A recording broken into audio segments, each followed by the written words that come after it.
Ya, Assalamualaikum warahmatullahi wabarakatuh. Ya, perkenalkan nama saya Adi Rizky Putra dari kelompok 2 Angkatan 54 Latihan Dasar Calon Pegawai Negeri Sipil Kementerian Ketenagakerjaan. Pada malam ini, saya akan membuat, kali ini saya akan membuat sebuah video pendek sebetulnya, atau learning journal bisa dikatakan berkaitan dengan resume materi agenda 2, yaitu nilai-nilai aneka. Nah, nilai-nilai aneka sendiri itu apa sebetulnya? Nilai-nilai aneka itu terdiri dari 5 komponen atau 5 nilai. Yang pertama itu adalah nilai akuntabilitas. Jadi akuntabilitas itu sendiri sebetulnya kewajiban bagi ASN untuk melaporkan pertanggungjawaban pekerjaan yang dilakukan oleh aparatur sipil negara. Secara praktek dalam pelaksanaan aparatur sipil negara atau dalam pekerjaan, fungsi dan peran kita sebagai aparatur sipil negara nantinya, kita harus melakukan prinsip-prinsip akuntabilitas dalam melakukan pekerjaan kita. Contoh dari prinsip akuntabilitas adalah ketika kita selesai melakukan suatu pekerjaan, kita akan membuat laporan pertanggungjawaban dari pekerjaan yang sudah kita lakukan. Laporan ini dibuat dengan seluas-luasnya ya, dengan setransparan mungkin, dengan memperhatikan prinsip integritas dalam pembuatan laporan. Artinya kita jujur dalam pembuatan laporan kita, tidak ada yang ditutupi. Kemudian misalnya kalau pekerjaan akuntabel kita melaporkannya secara apa ya, melaporkannya secara akuntabel ya berarti. Artinya kita mempertanggungjawabkan segala macam pekerjaan yang kita lakukan. Kemudian yang kedua, dalam adanya atau nilai N adalah nasionalisme. Jadi nasionalisme itu sendiri sebetulnya suatu nilai atau falsafah atas dasar kolektif suatu bangsa yang menyatakan bahwa kita harus mengutamakan kepentingan bangsa dan negara di atas kepentingan pribadi atau golongan. Jadi dalam melaksanakan pekerjaan kita sebagai aparatur sipil negara, kita harus mengutamakan kepentingan bangsa dan negara di atas kepentingan. Contoh konkretnya kita bisa katakan misalnya sebagai contoh kecilnya ya, contoh yang paling mudah kita temui sehari-hari adalah ketika kita menemui pimpinan. Ketika azan berkumandang, pimpinan kita izin untuk melakukan sholat zuhur. Kemudian sebagai CPNS dan ASN yang menerapkan nilai nasionalisme, kita mempersilahkan beliau untuk melaksanakan ibadah terlebih dahulu. Itu merupakan contoh dari penerapan nilai nasionalisme. Bisa juga kita bekerja sama dengan instansi-instansi yang terkait atau kementerian-kementerian yang terkait dalam melakukan suatu pekerjaan. Jadi kita gotong royong bersama-sama dalam melakukan suatu pekerjaan. Ini sesuai dengan sila yang keempat, yaitu kerakyatan bebas hikmat kebijaksanaan dan permusyawaratan perwakilan.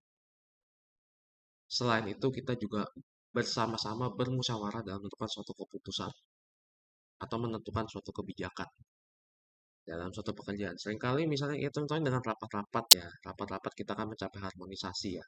Nah, itu merupakan salah satu contoh bentuk penerapan nasionalisme. Yang kemudian yang ketiga yaitu etika publik. Etika publik adalah refleksi standar berkaitan dengan perilaku, tindakan, dan sikap dalam melakukan pelayanan publik. Etika publik menentukan suatu tindakan itu apakah itu tindakan itu baik atau benar, baik atau buruk, benar ataupun salah. Nah, contohnya tuh misal etika publik. Etika publik tuh contohnya kalau sehari-hari misalnya adalah kita ketika menghadapi atasan, kita menggunakan seragam sebagai contoh. Itu contohnya kita kita ya menggunakan seragam, kita berpakaian rapi, berkomunikasi dengan cara baik, kemudian ketika kita misalnya rapat dengan pimpinan kita, mempersiapkan pimpinan kita untuk berbicara, kemudian ketika kesempatan kita berbicara, itu contoh merupakan salah satu contoh penerapan etika publik. Kemudian komitmen. Komitmen mutus itu sendiri sebetulnya adalah komitmen kita ya. Ya, komitmen kita yang berasal dari dalam diri kita untuk menghasilkan suatu produk atau suatu output yang dapat memenuhi standar mutu yang sudah berlaku. Standar mutu itu sendiri tentu diajarkan pada kualitas maupun kuantitas yang dapat diukur dengan baik dengan kualitas maupun standar mutu yang dapat diukur dengan kuantitas atau dengan jumlah. Untuk mencapai komitmen mutu, artinya kita kan harus berkomitmen ya. Komitmen untuk melakukan suatu program berkualitas lah, yang bisa diterima oleh stakeholder kita itu masyarakat. Jadi dalam tingkatan komitmen mutu itu ada, kita harus mulai dari diri kita terlebih dahulu. Jadi kita berlanjut berkelompok, organisasi, kemudian ke masyarakat. Nah itu merupakan salah satu bentuk contoh komitmen. Dan di mana komitmen mutu itu hanya bisa dihasilkan oleh nilai-nilai seperti efisien. Terus efisien ya kan?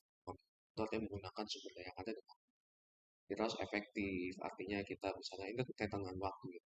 Kita harus langkah-langkah yang kita lakukan atau proses yang kita lakukan dalam pekerjaan itu harus bisa cepat sampai atau tepat sasaran dalam mencapai tujuan kita dalam bekerja sebagai ASN atau tujuan kita yang berkaitan dengan bank dan fungsi kita sebagai aparatur sipil negara. Dan juga kita harus selalu berinovasi. Komitmen mutu itu berkaitan dengan inovasi dan kreativitas.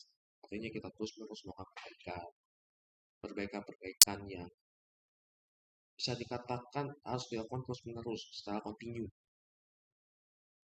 Dan yang kelima adalah anti korupsi. Tidak boleh ada praktek korupsi sebagai ASN. Kalau kita melakukan praktek korupsi, kita akan ya akan terjadi banyak masalah ya di lingkungan kerja kita, misalnya keuangan, misalnya hilang, misalnya perhitungan keuangan jadi tidak jelas, misalnya kemudian kita yang jelas banyak program-program yang tidak jalan ya kita korupsi misalnya. Kemudian ada beberapa hal yang seharusnya terjadi dengan baik dengan adanya korupsi justru malah misalnya nih ya, contohnya misalnya memasukkan orang menyuap seseorang yang lebih tinggi jabatannya untuk menerima seseorang masuk ke dalam kementerian. Kan bisa jadi kan orang tersebut tidak kompatibel ya, atau tidak capable untuk melakukan pekerjaan tersebut. Kan itu bisa mengakibatkan pada kacaunya organisasi. Maka dari itu kita harus melakukan korupsi supaya tidak terjadi hal-hal seperti itu. Nah, nilai anti korupsi ini sangat penting ya. Nilai kelima nilai ini khususnya sangat penting ya. Kenapa? Karena nanti akan berkaitan dengan fungsi kita sebagai dan peran kita sebagai aparatur sipil negara. Nah, di sini kita bisa jelaskan bahwa di sini ada yang namanya nilai aneka. Nilai aneka ini kalau kita bisa beri contoh nih, dia ada IQ, EQ, dan SQ. Nah, nilai aneka ini adalah EQ dan SQ. Pertama, EQ-nya nih, nilai aneka terkait dengan sikap dan perilaku. Sikap dan perilaku itu penting sekali dalam menunjang kinerja kita. Karena dengan tidak ada safeguard dan maka tentu saja peran dan fungsi kita sebagai ASN tidak akan berjalan baik. Memang, pada kenyataannya memang knowledge skill atau knowledge dan skill ya, atau kemampuan dan pengetahuan itu juga sangat penting. Tapi knowledge and skill is nothing atau tidak akan berarti apapun jika tidak dibandingkan sikap dan perilaku yang baik. Yang mana disinilah peran nilai aneka dalam mewujudkan kinerja yang baik dari ASN itu sendiri. Yang mana ketika kita sudah melakukan nilai aneka, maka kita akan menjadi aparatur sipil negara profesional. Profesional itu apa? Profesional itu artinya adalah menjalankan pekerjaan sebagai aparatur sipil negara dengan sebaik-baiknya sesuai dengan tupoksinya. Kan di dalam karena di dalam Permenaker 1 tahun 2021 juga Permenaker nomor 9 tahun 2021 kan sudah dijelaskan terkait dengan SKTK dan uraian dan fungsi jabatan di Kementerian Ketenagakerjaan pada khususnya dan atau misalnya dan juga sudah tercantum dalam Undang-Undang Nomor 5 Tahun 2014 tentang aparatur sipil negara dan prinsip kode etik misalnya atau misalnya tugas atau misalnya sikap yang perilaku. Hal tersebut menjadi sangat penting. Selain itu, kita menjadi aparatur sipil negara berkarakter. Berkarakter ini maksudnya berkarakter dalam arti positif ya. Berkarakter positif sesuai dengan nilai-nilai kita. Karena nilai-nilai kita itu mengandung nilai-nilai yang baik, nilai yang positif, dan nilai-nilai yang membantu mewujudkan dan menunjang tugas-tugas dan fungsi-fungsi di aparatur sipil negara tersebut. Ada 3 fungsi tugas aparatur sipil negara. Itu adalah sebagai pelaksana kebijakan publik.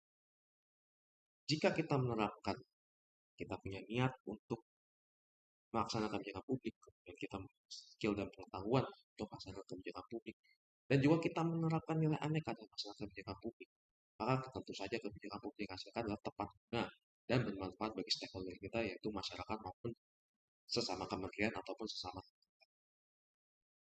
Kaitannya spesifik dengan masyarakat, selain kita melaksanakan kebijakan publik, kita juga melakukan pelayanan publik. Nah, ini kan sangat penting dalam melaksanakan pelayanan publik. Untuk mewujudkan pelayanan publik yang berkualitas, tentunya mereka harus kita pedomani, harus kita jalankan dan kita laksanakan dan kita hayati dalam melaksanakan tugas kita sebagai pelayan publik. Kita misalnya memberikan pelayanan yang adil dan tidak diskriminatif sebagai contoh, pelayanan publik yang cepat, ramah, sederhana. Ya, kita bisa memberikan pelayanan publik yang murah juga, tidak dipungut biaya sama sekali kalau bisa. Itu kan semua itu hanya akan bisa terjadi jika kita menerapkan nilai-nilai aneka di dalam melaksanakan pekerjaan kita sebagai ASN. Kemudian setelah kita melaksanakan dua hal tersebut, kita juga sebagai perekat persatuan bangsa, kita memberikan contoh kepada masyarakat pada akhirnya dan kepada kabupaten, sehingga pada akhirnya sistem birokrasi negara kita akan berjalan baik dan dalam skala besar, dalam skala yang lingkup yang lebih besar, kita juga membantu menjaga keutuhan bangsa dan negara Republik Indonesia dalam kapasitas sebagai negara. Sekian video dari saya. Terima kasih atas perhatiannya. Wassalamualaikum warahmatullahi wabarakatuh.